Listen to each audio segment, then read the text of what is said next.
Hello, in this tutorial I'll show you how to reactivate Google Authenticator codes.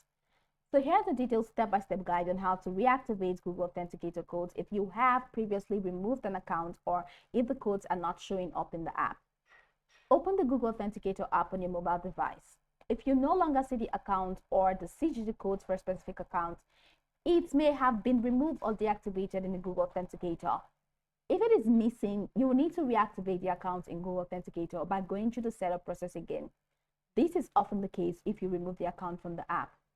So open the service that it could be your email provider, social media account, or any other app where you had set up the two-factor authentication with Google Authenticator.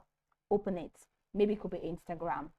So go to the security settings for that service or the two-factor authentication section of that service. In this case, let's say Instagram. Now, if you want to reconfigure Google Authenticator, you may need to disable 2FA temporarily.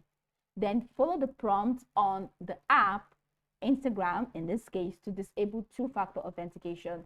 This will remove the old step that was linked to Google Authenticator. So once 2FA is disabled on that Instagram, follow Instagram's instructions to re-enable two-factor authentication. During the process, the service will provide you with a QR code or a setup key and a setup key to link your account to Google Authenticator.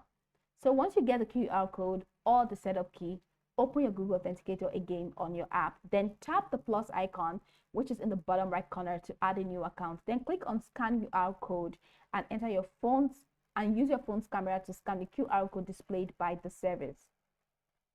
If a QR code isn't available, or if you don't want to use that option, you can click on the plus icon again and click on enter a setup key and manually input the setup key. So in the code name, in this case, since we're using Instagram, the code name will be Instagram. So enter the setup key provided by Instagram and type of key time-based and click add. So after scanning the code, the QR code, or entering the setup key, Google Authenticator will generate a CGG code for your account. Enter this CGG code into the service to verify the setup. Once the code is verified, the service will confirm that 2FA is now re-enabled and your Google Authenticator app will now begin generating new CGG codes for the account. And that's just pretty much the process. The account is now successfully reactivated in Google Authenticator and you can continue to use it for 2FA. You receive a new CGG code from Google Authenticator every 30 seconds for this account. So go over this tutorial from the top to the bottom to get acquainted with the steps, and once you're done, you'll be good to go. I hope this tutorial marvelously helped you search.